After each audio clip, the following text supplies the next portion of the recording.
Alright, ladies and gentlemen, I'm here on that show, and I'm here to do my regular news videos today. I done a wrestling news number 233 yesterday. I'm going to start with some wrestling news here, but I'm doing all my regular, talking about all the news in this video. So let's start off here, because I want to get the wrestling out of the way. So WWE held a mandatory meeting yesterday via PW Insider. The main news coming out of said meeting is that talents were told to be mindful of not cursing on camera. No specifics, but more so an overall reminder: stay in the proper lane, as the company still technically TV PG programming. Just save it for January for Netflix. Netflix doesn't run on sponsors like USA Network does. Netflix has a larger customer base, so it's probably still going to be, I don't know, Netflix, I don't think it'll be PG. I think PG will be finished for Mondays when it goes to Netflix. So, yeah, but I think Triple H probably told him just to be just to wait a few months, probably in the meeting. Just, be careful. So, the White Six versus American Made next week on Raw will be an 8-person tag team street fight. So, no rules. It's a street fight, so there aren't any rules anyways, but it should be fun. With a street fight.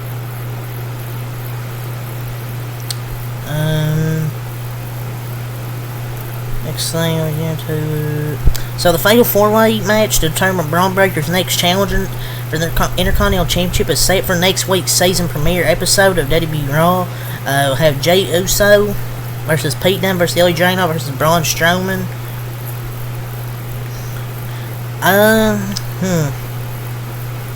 I mean, probably Ilya Dragunov win. They're teasing Jey and Braun way too much for it to actually happen this early. But I don't know, maybe Jey Uso does win, gets a title shot with Braun Breaker at Bad Blood, but the Judgment Day gets involved, cost him the title. So that could be a possibility. But Ilya's faced Braun about a few times now and it's lost all of them, so they might have Jey Uso win. I mean, Braun Strowman could win. Braun Strowman and Braun Breaker would be cool. But yeah, they might have Jey Uso win, we'll see. So via Chris Van Vliet, how do you say his name? Chris Van, how do you say his name? On a podcast, Damian Priest reveals that he was cast for a role in Black Panther Wakanda Forever. It ended up getting taken away from him, but not from Marvel.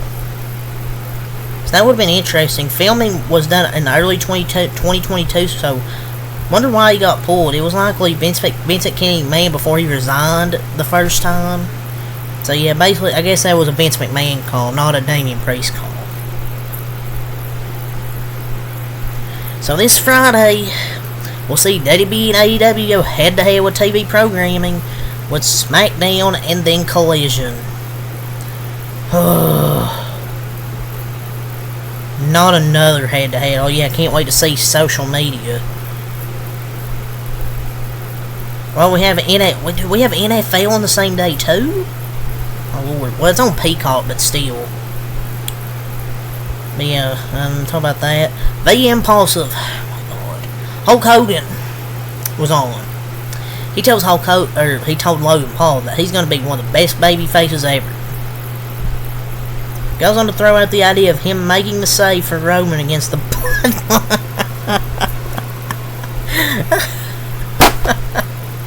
Get this guy out of the kitchen and never let him cook. Oh my Lord. CTE. No, he's literally one of the biggest heels. And just a natural heel because people actually hate the guy. Don't let this guy cook again, man.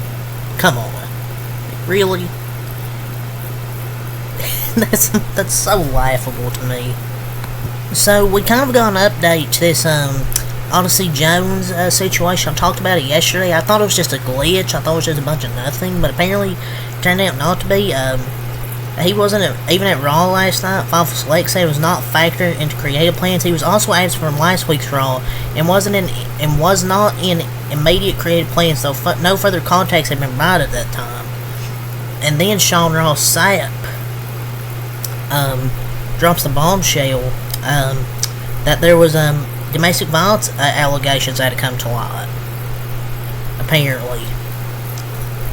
And Brian Alvarez just said about an hour ago on the Wrestling Observer Live, Odyssey Jones has been reportedly fired from WWE. There's not been a press release or anything like that, but I've been told Odyssey Jones is fired. Apparently no arrest at this point, but I was told fired. So that's it for Odyssey Jones. I mean, maybe they found evidence. There was domestic violence allegations, but maybe it turns out not to be true, and maybe he loses his job for nothing. I mean, yeah, you can say, oh, why does allegations get you fired? But they probably did an investigation. I mean, he's missed 2 weeks, so maybe they investigated for 2 weeks. Maybe it's pretty bad. But it's not worth keeping. Even if it's just allegations, you don't want that bad press. I mean, even if he turns out to be innocent, but, I mean, who knows? Giselle Shaw has been granted her release by TNA Wrestling. Okay. Even Dave Meltzer said he thought Odyssey Jones was done yesterday, so maybe that is it for Odyssey Jones. Oh yeah, but that's all the wrestling I want to talk about here. So now we're going to get into some NFL. So, Kadarius Toney, he's not done yet in the NFL. The hashtag Seahawks hosted a free agent wide receiver, Kadarius Toney, for a free agent visit. Oh boy, drop passes coming to Seattle. They must want a tank. How's this dude still getting visits? Like, just go to the XFL. Or what is it, the Canadian Football League XFL? So some really good news. The Patriots to pay Christian Barmore's full salary as he recovers from his blood clots. Remember, he had blood clots. I think it was reported a few weeks ago. Per rap sheet, he's on the NFI list, and the team technically doesn't have to pay him, but they're right by him. So, W for the Patriots. Doing the right thing. Let's go to Adam Schefter, because that's not all the NFL news, I'd say. So, Jahmyr Gibbs tells ESPN that he's ready to go for Week 1. Said he feels about 90 to 100% after tweaking his hamstring during camp while running routes. I'm good, just had a little tweak, and he's more confident overall entering year 2. So, it looks like Jahmyr Gibbs will be ready for Week 1. So, it looks like he's almost 100%. But the fact that he didn't just say he's 100% is kind of spooky. But, it's probably just nitpicking. Stephon Diggs has been voted the Texans team captain. So he's their team captain. Steelers will be without guard Isaac Sumalo for the season opener against the Atlanta Falcons. So the Steelers will be missing an offensive lineman.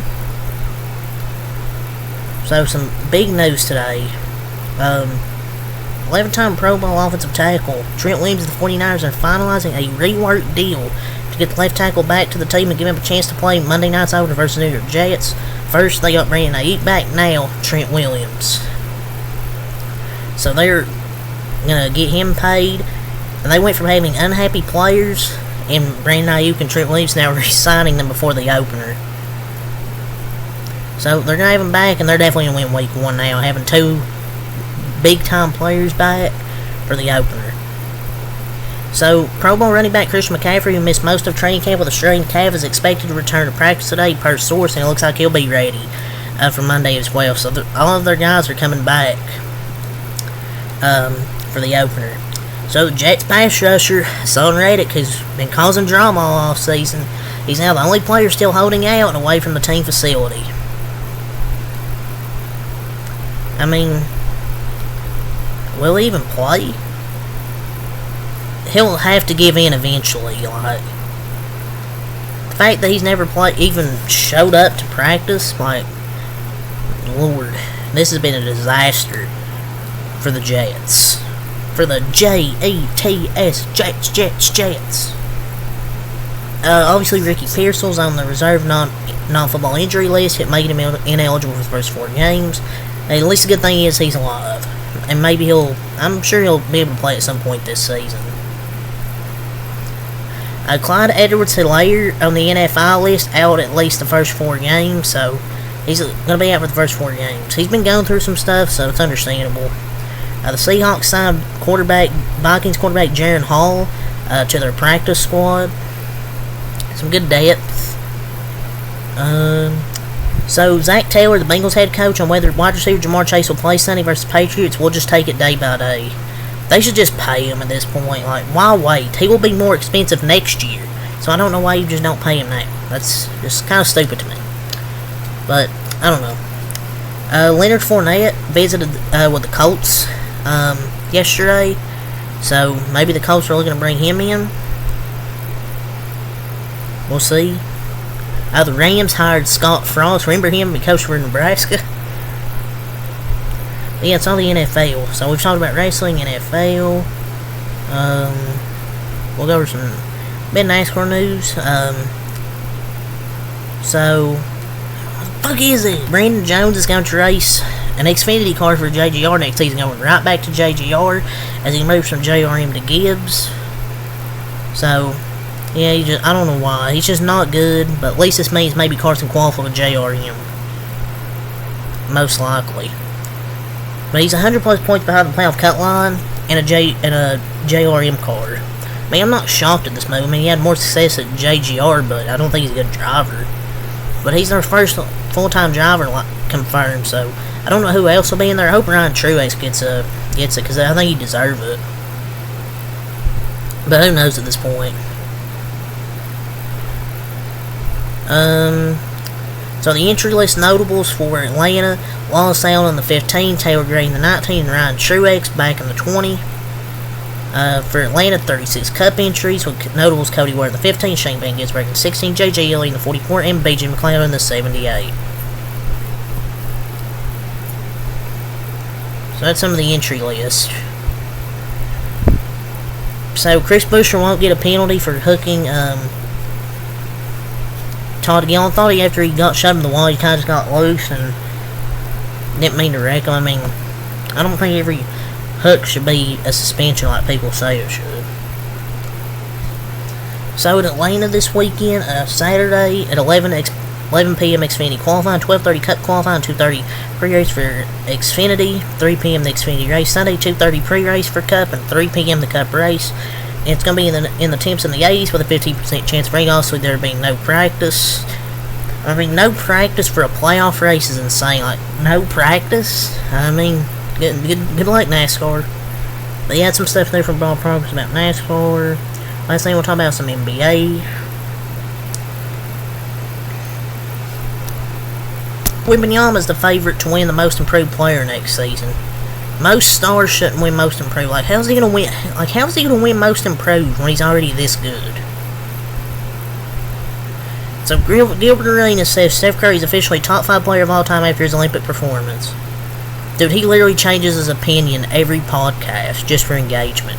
He said Steph Curry or something about him. He said something, and now he says this. But Evan Fournier is leaving the NBA to join Olympiacos on a 3-year deal. Man, he wasn't getting minutes in the league anyways. Trae Young would be on a new team by now if he had a better trade market per ESPN McMahon. Trade disrespect is insane, man. Like, he's a hooper. Just the disrespect's getting out of hand. Like, I just don't understand why his trade value is so low. I mean, I guess I get his defense, but he can score and pass. Like, come on. Like, it's kind of just insane. The Milwaukee Bucks have told Brook Lopez they have no plans to trade him per Windhorst ESPN. Yeah, like, they said that to Drew Holiday, and guess what? They traded him. I'm not saying it's going to happen to Brook Lopez, but... So Paul Pierce talked about the Orlando Magic and said they're the only team in the last couple of years they've gave the Celtics problems. Is he high? Has he forgot about the Miami Heat when they upset them a few years ago in the playoffs?